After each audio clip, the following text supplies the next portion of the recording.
3 days after a grieving father and his 8-year-old daughter were put out onto the curb with nothing but 2 suitcases and a dog, that same dog would dig up the one piece of paper capable of taking everything back, buried under a rose bed that nobody had thought to look beneath in over a decade. But on the morning of the eviction itself, none of that felt possible yet. All that felt possible, standing on the sidewalk in front of a house that no longer belonged to him in anyone's eyes but his own, was loss stacked on top of loss, deep enough that Grady Holloway wondered, not for the first time that year, whether there was any bottom left to hit. Grady had spent 9 years as a military police working dog handler in the Army, most of them stationed at posts scattered across the country and 2 overseas rotations that had taught him more about patience and violence, in roughly equal measure, than any civilian job ever could. He'd been good at the work, the kind of good that came from genuinely loving it rather than simply tolerating it, the partnership between handler and dog feeling, to him, less like a duty assignment and more like the truest kind of friendship a person could build, one built on absolute trust rather than words.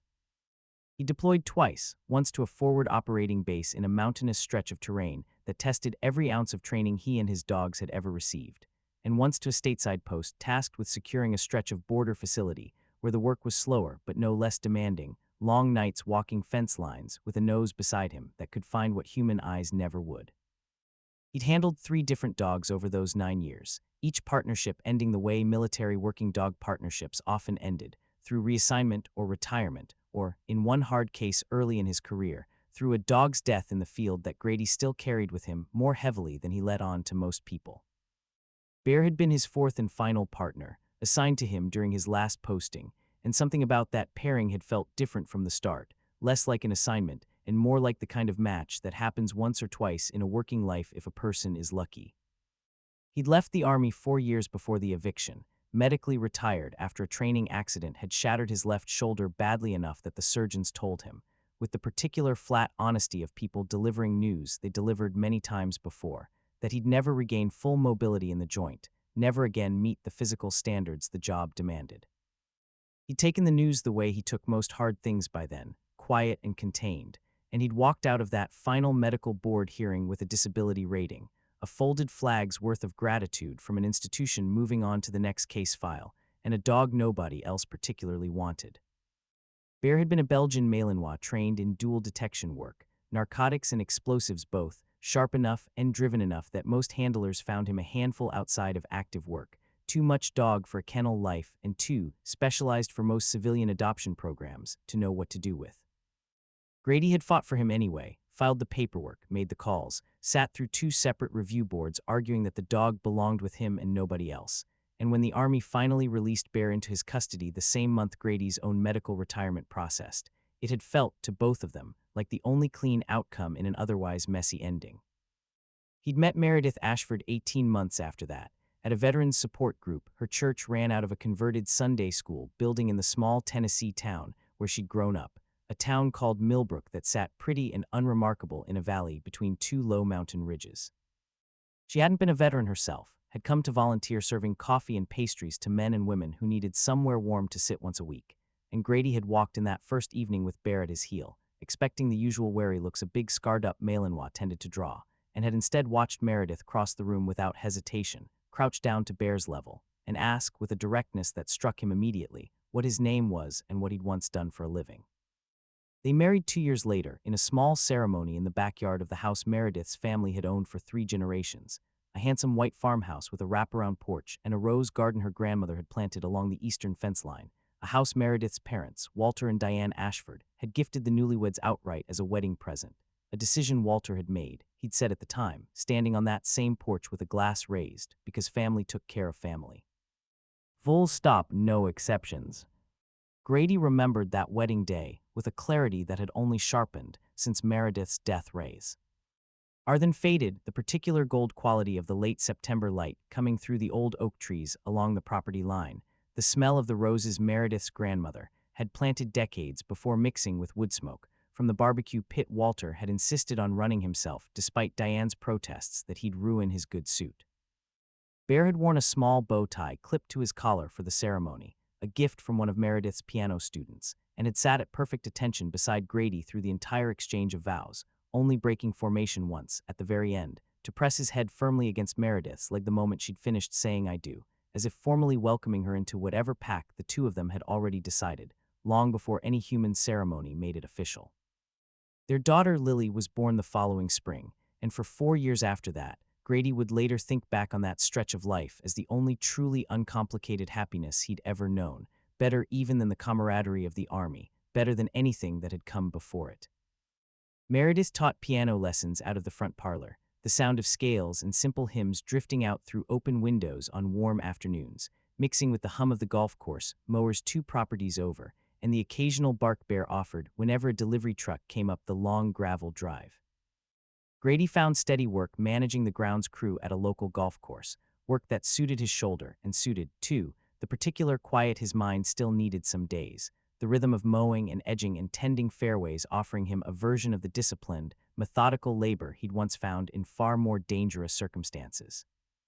Bear, aging into a slower, gentler version of the driven working dog he'd once been, spent his afternoons stretched across the porch boards in a patch of sun, occasionally rousing himself to walk Lily down to the mailbox and back once she was old enough to toddle that far under supervision, a small daily ritual the two of them had built entirely on their own, one that Meredith used to watch from the kitchen window with a soft, private smile Grady caught more than once and never once mentioned out loud, understanding somehow that some moments were better left unremarked, simply witnessed and treasured. Lily grew up with Bear the way some children grow up with a sibling, learning to walk by pulling herself up on his broad back before she'd fully mastered the skill any other way, learning her first real vocabulary word, beyond mama and dada, by pointing at the dog and announcing, with enormous 4-year-old satisfaction, Bear, a name she pronounced with a hard, emphatic B that made the whole family laugh every single time. He tolerated her small explorations, with a patience Grady found remarkable given the dog's working history, letting her drape blankets over him during games of make-believe fort, letting her fall asleep against his flank during long summer afternoons on the porch, while Meredith's piano students practiced scales inside. "He's not really a house pet, you know," Grady told Meredith once, early in their marriage, watching Bear allow their toddler daughter to attempt, with great seriousness, to braid a section of fur behind his ear. "He was built and trained for one purpose. I half expected he'd never really settle into anything softer than that." Maybe that was always his purpose, Meredith had said, resting her head against Grady's shoulder as they watched from the porch swing. Maybe finding things that matter and keeping them safe was never really about explosives or drugs at all. Maybe that was just the job the army happened to give that instinct to use first. Grady hadn't had an answer for that at the time, but he'd thought about it often in the years since, especially once everything fell apart, wondering whether Meredith had somehow seen something coming that neither of them could have named. Then came the diagnosis, 18 months before the eviction, ovarian cancer discovered too late for the kind of intervention that might have changed the outcome, and 11 months of a fight Meredith waged with a grace and determination that Grady would carry with him. He understood clearly, for the rest of his own life, however long that turned out to be. The chemotherapy took her hair first, then slowly, cruelly, the strength in her hands that had once moved so effortlessly across piano keys, until by the final months she could manage only the simplest melodies, played one careful note at a time, while Lily sat beside her on the bench, small hand resting on her mother's knee as if that alone might be enough to hold her steady. Bear changed during those 11 months too, in ways that Grady noticed and understood better than most people might have. The dog took up a near-permanent post outside whatever room Meredith occupied, refusing to be coaxed away even for meals some days, and during the worst of the chemotherapy's effects, when Meredith could do little more than lie still and endure, Bear would press himself against the side of her bed for hours at a stretch, offering the same steady, patient presence he'd once offered soldiers in far different kinds of pain. "He knows," Meredith told Grady one evening near the end, her voice thin but still carrying that same directness that had first drawn him to her all those years before in a church basement full of struggling veterans. "He's known for a while now. Dogs always know before we're ready to say it out loud ourselves." Grady hadn't been able to answer that night, throat too tight around words that refused to come, and had simply taken her hand instead. The three of them, Meredith, Grady, and Bear, pressed close against the bed, sitting together in a silence that held more than any conversation could have managed. She died on a gray morning in February, in the upstairs bedroom of the house her grandmother had built, with Grady holding one hand and Bear pressed against the side of the bed, refusing to be moved, and Lily, only 7 years old at the time, asleep down the hall in a room decorated with the stars and planets Meredith had painted on the ceiling herself 2 summers before. back when her hands still had the strength to hold a brush steady. The funeral drew nearly the whole town, Millbrook being the kind of place where a piano teacher's gentle presence touched more lives than she'd ever fully realized herself. And Grady stood through the entire service in a kind of numb disbelief that he recognized, distantly, as the same particular fog that had followed him home from deployments after losing men he'd served beside, a fog that made the whole world feel slightly unreal, sounds arriving a half-second delayed, colors washed thin and pale. Bear stood beside him through the whole service too, uncharacteristically still even for a dog trained to hold position for hours, as though he understood that this, of all moments, called for absolute steadiness. Grady had expected grief. He hadn't expected what came after it. Walter Ashford had never fully warmed to him, not in the way Diane eventually had, not in the way Meredith's easy affection had suggested her whole family might. Walter ran the largest real estate development firm in the county, a man built by decades of careful deal-making and careful grudges, and Grady had understood, even at his own wedding, that Walter's toast about family taking care of family had carried an undertone he hadn't fully parsed at the time, a sense that the gift of the house came with strings Walter reserved the right to pull whenever it suited him. Those strings pulled taut 4 months after Meredith's funeral, when a certified letter arrived at the house informing Grady that the property deed, according to records Walter's attorney had unearthed, had never actually been formally transferred out of the Ashford family trust, that the wedding gift had been, in the strict legal sense, a verbal promise rather than a completed transaction, and that the trust, now solely controlled by Walter following a restructuring completed quietly the previous year, intended to reclaim the property. Grady had fought it the only way he knew how, hiring an attorney he could barely afford with savings meant for Lily's future, sitting through depositions and filings that dragged across nearly a year while Walter's legal team, better funded and better connected in a county where the Ashford name still opened most doors, ground the process down to its inevitable, exhausting conclusion. The judge, in the end, sided with the paperwork over the promise, and on a cold morning in late autumn, a sheriff's deputy stood on the porch Meredith's grandmother had once painted with her granddaughter's laughter and read Grady a formal notice of eviction, 30 days to vacate, no further appeal available through the county court. He'd used every one of those 30 days trying to find another way, and had found none, and so on the final morning, he stood on the sidewalk in front of the house with 2 suitcases, a folding cot, Lily's hand gripped tight in his own, and Bear sitting stiff and alert at his side, watching the house with an intensity that Grady, in his own numbed exhaustion, didn't yet have the presence of mind to notice meant anything at all. "Daddy," Lily said, small voice trembling in the cold morning air, staring up at the house where every memory of her mother lived, "where are we gonna sleep tonight?" Grady crouched down to her level, the way Meredith had once crouched to Bear's level in that church basement all those years before, and did his best to keep his own voice steady, even though something in his chest felt like it was tearing loose from its moorings. "We're gonna figure that out together, baby," he said. "Me, you, and Bear, same as we figure everything out." Bear pressed close against both of them, a warm, solid presence thaw. Lily buried her free hand into without seeming to think about it, fingers curling into the fur at his neck, and for a moment the 3 of them simply stood there on the sidewalk, a small broken unit facing an uncertain road, while behind them, through an upstairs window, Diane Ashford watched with an expression Grady couldn't read and didn't have the strength, that particular morning, to try. They spent the first several nights in Grady's truck, parked in the lot of a 24-hour diner on the edge of town where the manager, a widow herself named Corrine who'd known Meredith since grade school, quietly looked the other way and left the bathroom unlocked overnight, an act of small, unglamorous kindness that Grady would remember with gratitude for a long time afterward. He found within the week a room at a low-cost extended-stay motel off the highway, the kind of place with a weekly rate and a manager who didn't ask too many questions, and it was there, in that cramped single room with 2 narrow beds and a dog who took up most of the remaining floor space, that the 3 of them began building whatever came next. It was a hard adjustment, harder on Lily than either Grady or Bear seemed able to ease entirely. She'd gone quiet in a way that worried Grady more than tears would have, spending long stretches simply sitting on the motel bed with a small stuffed rabbit her mother had given her, not speaking, not really present in the room at all.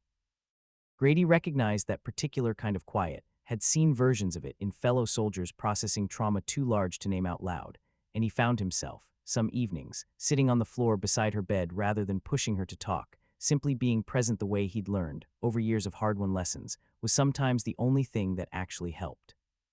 Bear seemed to understand something about that quiet too, in his own way. He took to sleeping pressed directly against Lily's small back most nights, a warm, steady weight that Grady noticed, gradually, seemed to be doing more for his daughter's ability to actually rest than anything he himself had managed to offer. The motel room itself became its own strange, small world over those weeks, a single rectangle of carpet and cinderblock that somehow had to hold an entire family's worth of grief and routine and small necessary joys.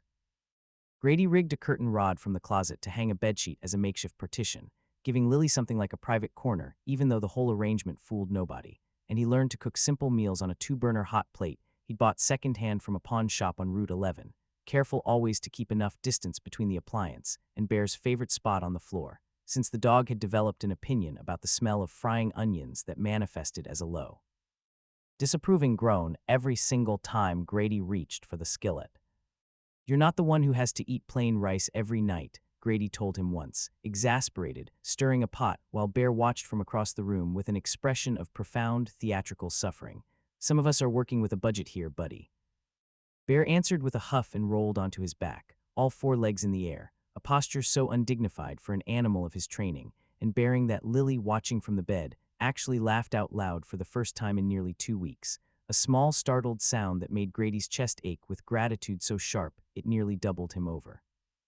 "He's ridiculous," Lily said, still giggling, and Grady found himself laughing too, the two of them sharing a moment of pure unguarded lightness in a room that had, until that second, held mostly grief and worry. "He's always been ridiculous," Grady said, once he'd caught his breath. "Just took him a minute to remember he was allowed to be, I think, once things got hard." Mornings developed their own particular shape, dictated as much by Bear's internal clock as by any alarm. He'd wake before either of them, some old training keeping him alert to first light regardless of circumstance, and would nudge Grady awake with a cold nose pressed to whatever body part happened to be exposed above the thin motel blanket, insistent until Grady groaned and swore and got up to let him out to the small patch of scrubby grass behind the motel's back lot. "You could let a man sleep past 6 once in a while," Grady muttered one particularly cold morning, breath fogging as he stood in the parking lot in his socks while Bear conducted his usual thorough patrol of the perimeter, nose down, tail steady, working the fence line with the same methodical precision he'd once brought to actual security sweeps. Bear ignored him entirely, absorbed in his work, and Grady found himself, standing there shivering in the pre-dawn cold, feeling something almost like fondness for the absurdity of it all, a decorated working dog treating an extended-stay motel parking lot wit. The same professional seriousness he'd once brought to a forward operating base. The evenings were harder, the hours after Lily's homework was done and dinner was eaten, and there was nothing left to do but sit with the silence and the grief that the day's small tasks had kept mostly at bay. Grady took to reading aloud from whatever paperback he'd managed to pick up secondhand, stories that had nothing to do with their own circumstances, adventure tales and old mysteries, and found that Lily would often fall asleep partway through, head resting against Bear's flank, the dog holding perfectly still for as long as it took, sometimes well over an hour, rather than risk disturbing her. There was a particular scene, about 3 weeks into their stay at the motel, that Grady would think back on often in the months that followed as the moment he understood, fully and completely, just how much Bear had absorbed of the grief moving through their small family. Lily had woken from a nightmare in the middle of the night, crying out for her mother in a voice thick with sleep and confusion, before fully surfacing into the awareness that Meredith wasn't there and never would be again, and in the scramble of comforting her, of holding her small, shaking body, while she sobbed the particular hard, hiccuping sobs of a child confronting loss all over again in the disorientation of half-sleep. Grady had noticed Bear positioning himself directly between Lily and the motel room door, ears up, body alert, as though standing guard against whatever invisible thing might try to take anything else from this family that had already lost so much. "He's not going anywhere," Grady murmured into his daughter's hair, rocking her slowly the way he had when she was an infant. "None of us are going anywhere else, I promise you that." It took nearly half an hour before Lily's breathing evened back out into real sleep, and Grady sat with her a long while after, watching Bear maintain his post at the door, and felt something in his own chest settle slightly, some fraction of the constant vigilance he'd been carrying alone finally shared with another set of watchful eyes. There were lighter moments too, threading through even the hardest stretches of those weeks the way they tend to in real life, small absurdities that mattered more than any single dramatic breakthrough. Bear developed a fierce, inexplicable rivalry with the motel's resident tomcat, a scarred orange survivor who patrolled the property's dumpsters with the swagger of an animal who owned the place, and their nightly standoffs through the motel room window became, for Lily, a source of genuine entertainment, the two of them narrating the cat's approach and Bear's outraged response with increasingly elaborate commentary. "He thinks he's a soldier," Lily announced one evening, watching Bear press his nose flat against the glass, a low rumble building in his chest as the tomcat sauntered past with deliberate insolence, guarding us from the enemy cat. "He is a soldier," Grady said, ruffling her hair. "Retired, technically, but I don't think anybody told him that part." Lily giggled, and Bear, as if personally offended by being discussed rather than heated, let out a single sharp bark at the window, which sent the tomcat into a leisurely, unbothered retreat that somehow still managed to look like the cat had won the exchange entirely, a small nightly drama that became, over the following weeks, one of the few things Lily reliably looked forward to. Grady found his own footing slowly during those weeks too, though it came harder for him than it seemed to come for his daughter, the particular exhaustion of grief and legal battle and financial strain wearing at him in ways he tried, not always successfully, to keep hidden from Lily. There were nights he lay awake on the narrow motel bed long after both his daughter and his dog had fallen asleep, running the numbers on his attorney's fees against his shrinking savings, wondering how many more weeks he could realistically sustain the fight for the house before he'd have to simply let it go and focus what little he had left on keeping a roof, any roof, over his daughter's head. It was Bear, more often than not, who seemed to sense those particular low points before Grady himself had fully registered them, rising from wherever he'd settled to press against Grady's side with the same steady insistence he'd once used to signal a positive detection, a warm solid weight that Grady found himself, more nights than not, unable to resist leaning into. "I don't know if I can hold on to this fight much longer," Grady admitted to him quietly one such night, voice barely above a whisper so as not to wake Lily on the other side of the makeshift curtain. "I don't know if it's even worth it anymore, chasing a house full of memories when what she'd actually want is for us to just be okay, wherever we ended up." Bear didn't answer, of course, dogs never do, but he pressed harder against Grady's side, and Grady found, in that particular silent solidity, something that felt almost like an argument against giving up, a reminder that some things were worth fighting for regardless of how exhausting the fight became. By the time the first real test of that fragile new stability arrived, in the form of an unexpected visitor, Grady and Lily had built, out of near nothing, something that at least resembled a life. "He remembers," Grady told her one evening, the two of them and the dog crowded onto her narrow bed while rain drummed steady against the motel window, "when your mama used to send him down to walk you to the mailbox every afternoon. I think he misses that as much as we do."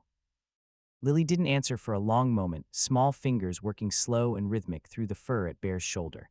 "Do you think he knows Mama's gone?" she finally asked, voice barely above a whisper. "I think he knows something's different," Grady said carefully, choosing his words the way he'd learned to choose them across countless conversations with a grieving child over the preceding year, honest but gentle, never dismissive of the hard truth underneath. "Dogs feel things, even when they can't say them out loud, same as people sometimes." "Same as you," Lily said, and it wasn't quite a question. Grady felt something catch hard in his throat. "Yeah," he admitted, "same as me."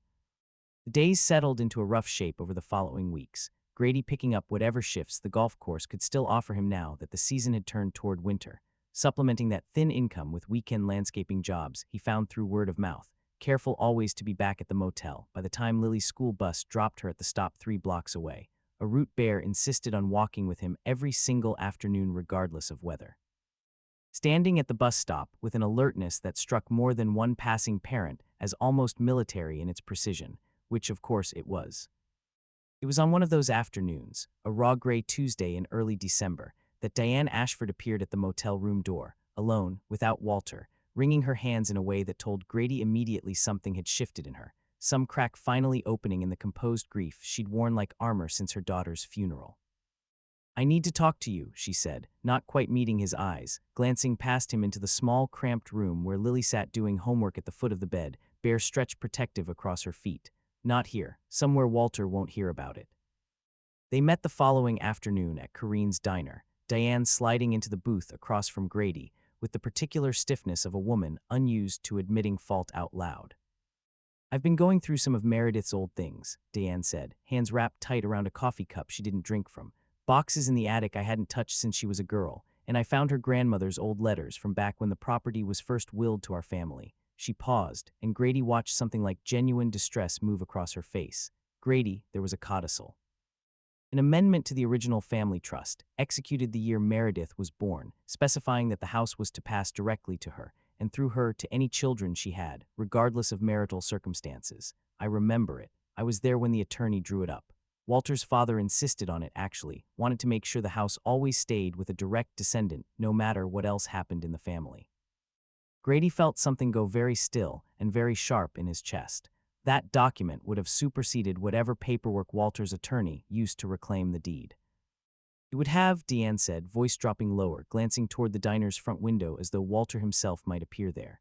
But Grady, I can't find it. I've torn that attic apart. I've gone through every file box, every safe deposit inventory, every folder Walter's ever kept in that house. It's simply not there. And I have a terrible feeling, when I don't want to have about my own husband, that it isn't missing by accident. Grady sat with that for a long moment, old instincts he hadn't used in years stirring awake somewhere beneath the numb exhaustion of the previous months. Where would he have hidden it, if he wanted it gone but couldn't bring himself to destroy it outright? Some men can't destroy a legal document even when it's inconvenient. Old habits. I don't know, Deanne admitted, but I know my husband, Grady, better than I've wanted to admit to myself these last few months. He's proud, and he's controlling, and losing Meredith broke something in him that he's been trying to fix ever since by controlling everything else he still can. I don't think he set out to steal from his own granddaughter. I think he told himself some story we're taking the house back was protecting the family estate, protecting Lily's inheritance from you, if I'm being honest about what he actually believes. Grady absorbed that without visible reaction, years of training holding his face steady even as something furious and cold moved through him underneath. I need that document, Diane, not for me, for Lily. That house is the only piece of her mother she's got left that isn't a memory. I know, Diane said, and for the first time since Meredith's funeral, Grady saw actual tears standing in the older woman's eyes. I'll help you however I can, but I need you to understand, if Walter finds out I've come to you, it's going to get ugly. He's not a man who takes betrayal well, even when the betrayal is doing the right thing. Grady drove back to the motel that evening with his mind, working through the problem with the same methodical patience he'd once applied to searching a vehicle at a checkpoint. And it was Bear, oddly, who provided the first real piece of the puzzle, though it would take Grady another 2 days to understand what he was seeing. He spent that evening at his attorney's small downtown office, a careful, unhurried man named Perry Whitcomb, who had represented half of Millbrook's modest legal disputes over 3 decades of practice, laying out everything Diane had told him. Whitcomb listened without interrupting, the way good attorneys learn to do, and when Grady finished, he leaned back in his creaking chair and rubbed a hand across his tired eyes. If that codicil exists and we can locate it, Whitcomb said slowly, it changes this whole case entirely. Not just the civil matter. If Walter Ashford deliberately concealed a controlling estate document to defraud his own granddaughter, that's a criminal matter too, fraud and concealment both.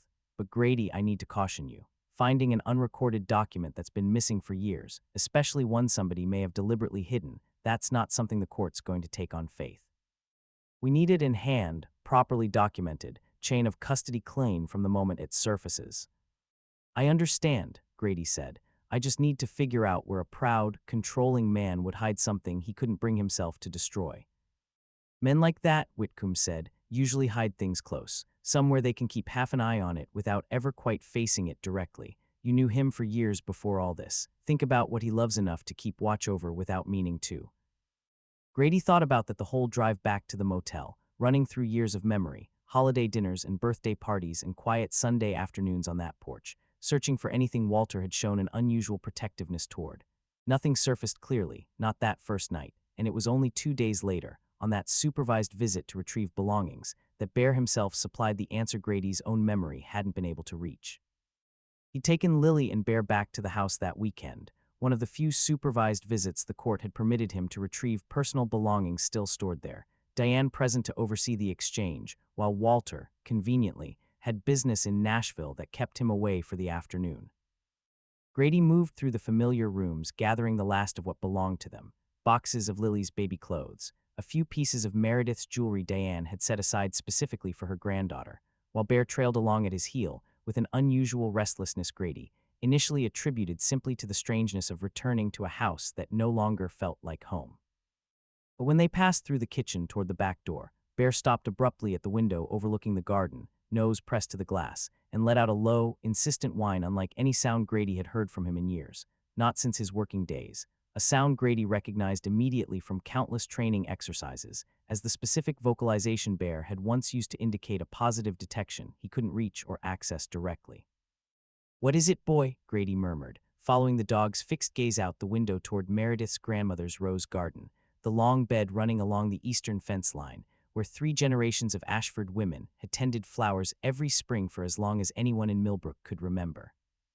Diane, standing nearby, frowned at the dog's behavior. "He's done that before, actually. Every time he's come back to visit since everything. Always fixates on that same stretch of garden. I assumed he just remembered digging there as a puppy." Grady looked at the rose bed for a long moment, an old instinct stirring somewhere beneath his exhaustion and grief, the particular instinct of a man who had spent 9 years trusting a dog's nose over his own eyes in situations where lives depended on getting it right. "Bear doesn't fixate on things without reason, Diane. That's not how he was trained, and it's not how he's built. You think there's something buried out there." "I think," Grady said slowly, "that your husband's father insisted on drawing up a family trust codicil the year Meredith was born, specifying the house would always pass to a direct descendant. And I think a man who couldn't bring himself to destroy that document outright might have decided the safest place to hide it from prying eyes was somewhere nobody would think to look, in a garden his own wife and daughter tended every single spring without ever once digging deep enough to find it." Diane's hand rose slowly to her mouth. That rose bed. Walter had it completely redone the same summer Meredith turned 18, hired a landscaping crew to till the whole thing under and replant it. I remember thinking it was strange timing, but he said the soil had gone bad. That's not far off from when a man starts thinking hard about what happens to his estate once his daughter's old enough to marry, and start asking questions about her inheritance, Grady said, and felt the pieces of a picture he hadn't wanted to see fully arrange themselves into a shape too coherent to ignore any longer. They couldn't dig that day, not with the supervised visits window closing and Walter's return from Nashville expected within hours, but Grady left that afternoon with a plan taking careful shape in his mind, the same methodical calm he'd once brought to far more dangerous problems settling over him, now like a tool he hadn't realized he still had access to. Lily had noticed Bear's strange behavior at the window too, tugging at Grady's sleeve as they carried the last of the boxes out to the truck. "Why does Bear keep looking at Grandma's roses like that, Daddy? He's never done that before Mama got sick." Grady crouched down to her level, weighing how much to explain to an 8-year-old about buried documents and family betrayal, and settled, as he usually did, on the honest version, simplified but not softened. "I think Bear might have found something important that got buried in that garden a long time ago, something that could help us get our house back for real, not just for visits." Lily's eyes went wide, flicking between the dog and the rose bed, with a child's uncomplicated faith that whatever Bear had decided mattered, surely did. Like treasure. "Kind of like treasure," Grady said, and found himself smiling for what felt like the first time in weeks, a real smile rather than the careful, exhausted approximation he'd been managing for Lily's benefit. "The paperwork kind, boring to look at, but it might mean everything to us." "Bear's good at finding things," Lily said matter-of-factly, patting the dog's broad head with the confident authority of a child who had never once doubted it. "He found my rabbit that time I lost her under the porch. He'll find it." Grady called Diane again 3 days later, once he'd had time to consult, carefully and quietly, with his attorney about exactly how such a discovery would need to be handled to hold up in court, and the two of them agreed on a plan. A follow-up supervised visit, properly scheduled and documented through the court, during which Grady would formally request permission to remove a decorative garden ornament Meredith had once placed near the rose bed, giving him legitimate cause to be present in that exact section of yard with tools in hand, while Diane made certain Walter remained occupied elsewhere on the property. The visit was scheduled for the following Saturday morning, cold and clear, frost still silvering the grass when Grady arrived with Lily and Bear, his attorney present as an observer per the court's requirements, Diane greeting them at the door with a tightness around her eyes that told Grady she hadn't slept well the night before. "He's in his study," she murmured, low enough that only Grady could hear. "I told him you were retrieving Meredith's garden statue. He didn't ask questions. He never does when it comes to things he's decided don't matter to him." Grady moved to the rose bed with Bear at his side, the dog's whole posture shifting the moment they approached the section along the eastern fence line, that same low, insistent whine returning, body coiled with an intensity that told Grady, beyond any doubt now, that this was no puppy's half-remembered digging spot. "Find it," Grady said quietly, giving the dog the old release command he hadn't used aloud in over 4 years, and Bear went to work with a focus and precision that made Grady's chest tighten with something between pride and grief. Watching an animal built for exactly this kind of purposeful searching finally get to use the skill that had once defined his entire working life. It took less than 4 minutes. Bear's front paws tore into the cold earth at a specific point roughly 2 feet from the base of an old stone birdbath, working fast and controlled, and within moments his claws SDR. Something solid, a dull metallic sound that brought Grady's attorney hurrying over with a phone already raised to document what was unfolding. Grady knelt beside the hole and with careful hands worked loose a small rusted metal lockbox, roughly the size of a shoebox, sealed but corroded enough along its edges that Grady understood immediately it had been buried a very long time, likely close to 2 decades, exactly the time frame that would align with Diane's memory of the garden's mysterious replanting. It was at that exact moment that Walter Ashford stepped out onto the back porch, drawn by the commotion, and went utterly still at the sight of Grady kneeling in his rose bed with a dirt-caked lockbox held in both hands. "What in God's name," Walter said, voice tight and low, descending the porch steps fast, "do you think you're doing?" "Finding something that belongs to my daughter," Grady said, rising slowly to his feet, meeting the older man's eyes with a steadiness that had nothing left in it of the exhausted, defeated man who'd stood on that sidewalk with 2 suitcases weeks before. "Diane found reference to a codicil in your own father's handwriting, Walter. A codicil guaranteeing this house passes to Meredith and her children, no matter what else happens. And I think you know exactly what's in this box, because I think you're the one who buried it here." Walter's face went through a rapid sequence of expressions, shock and fear, and something like old, buried shame all moving across his features before something harder settled over all of it, the look of a man deciding, in real time, whether to fight or finally surrender to a truth he'd been running from for years. "You don't understand," Walter said, voice cracking slightly.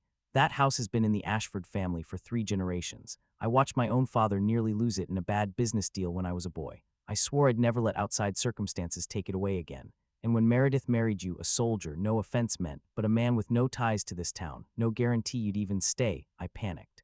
I told myself I was protecting the family legacy. I told myself Lily's inheritance was safer under my direct control than left to chance." "Lily's inheritance," Grady said, quiet and hard, "was safer with her mother's dying wish honored, Walter. Not buried under a rose bush because you couldn't stand the idea of losing control of something that was never fully yours to control in the first place."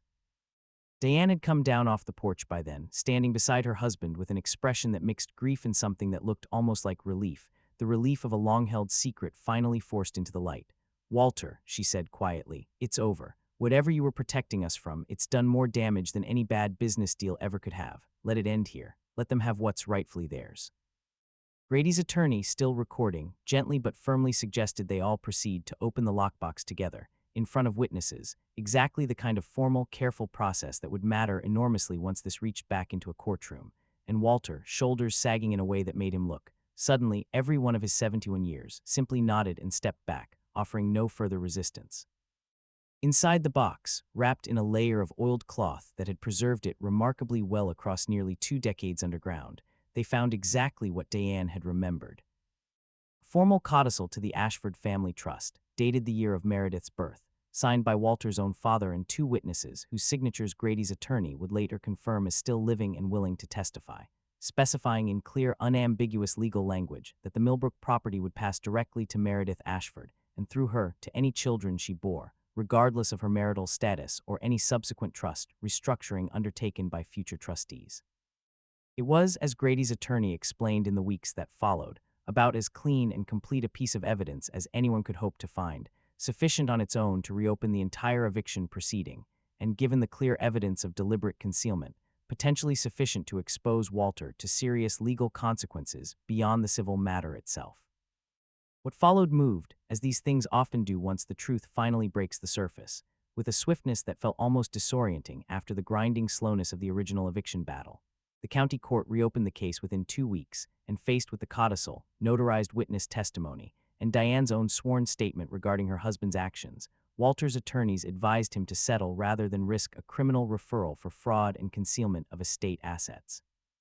The settlement returned the house to Grady and Lily outright, along with a formal apology decree and a modest additional sum me. And to compensate for the months of hardship the family had endured, money Grady accepted, this time, without the hesitation he'd felt turning down similar offers before, understanding now that some debts genuinely could and should be repaid, at least in part. Whitcomb walked Grady through the settlement paperwork line by line in his cluttered downtown office, and at the end of it, setting his pen down with the satisfaction of a man who'd waited a long career for a case to resolve this cleanly, he looked up at Grady with something like genuine warmth. "I've been practicing law in this county 31 years, Whitcomb said. "I don't say this often, but that dog of yours just did more good in 4 minutes of digging than most investigators manage in a month of subpoenas. You ought to write the Army a thank you letter for training him." Grady managed a tired smile. "I think the thank you goes the other direction, honestly. He's the one who never stopped believing something was buried out there worth finding, long after the rest of us had given up looking." Walter faced no criminal charges in the end. A decision the district attorney explained came down to Diane's own advocacy on his behalf, her argument that a broken, grieving old man's misguided attempt to control his family's legacy, however wrong, didn't rise to the level of malicious fraud a jury would need to convict, and Grady, to his own quiet surprise, found he didn't have the appetite to push harder than that. Watching Walter in that courtroom, diminished and finally honest, stripped of the pride that had driven the whole terrible sequence of events, Grady understood something he hadn't expected to understand, that some kinds of justice looked less like punishment and more like simply forcing the truth into daylight and letting people live with what they saw there.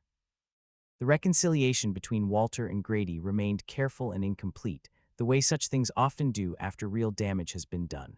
Walter came by the house once, nearly a month after the settlement, standing awkward and diminished at the bottom of the porch steps, unwilling or unable to climb them uninvited.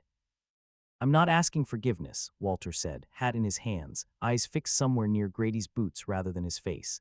"I know I don't have any claim to that, not yet, maybe not ever. I just wanted you to know I understand what I did and I understand why. Meredith would be ashamed of me. That's a hard thing for a man my age to sit with."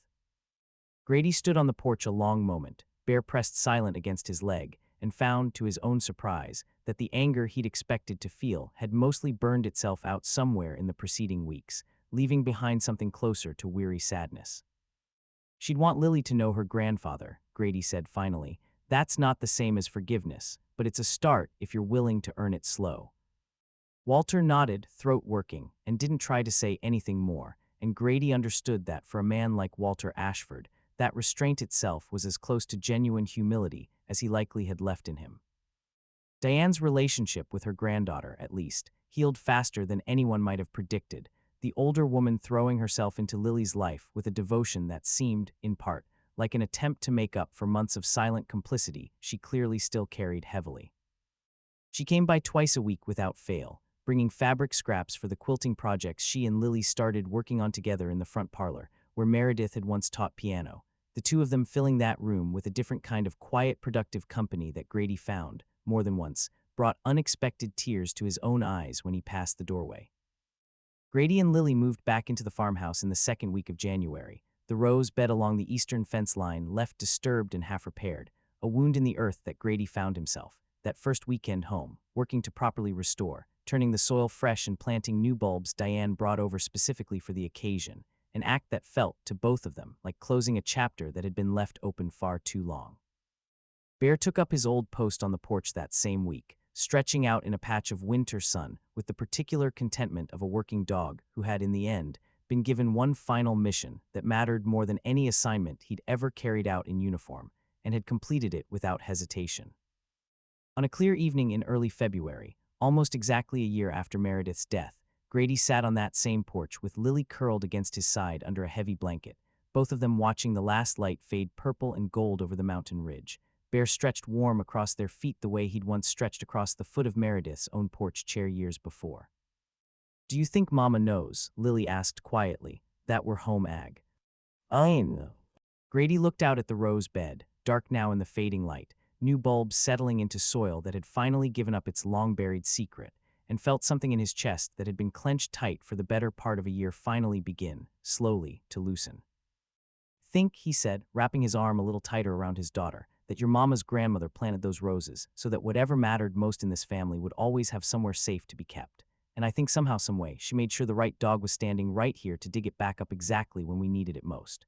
He glanced down at Bear, who lifted his head at the sound of his own unspoken tribute, ears pricked, dark eyes steady and knowing in the porch light. So yeah. I think she knows. I think she's known the whole time. Bear let out a low, contented huff, the closest thing to agreement a dog could offer, and rested his head back down across both their feet, and the three of them sat together on that porch as the last light disappeared behind the ridge, home again, whole again in the particular imperfect way that real families manage to be whole, together, finally, exactly where they belonged.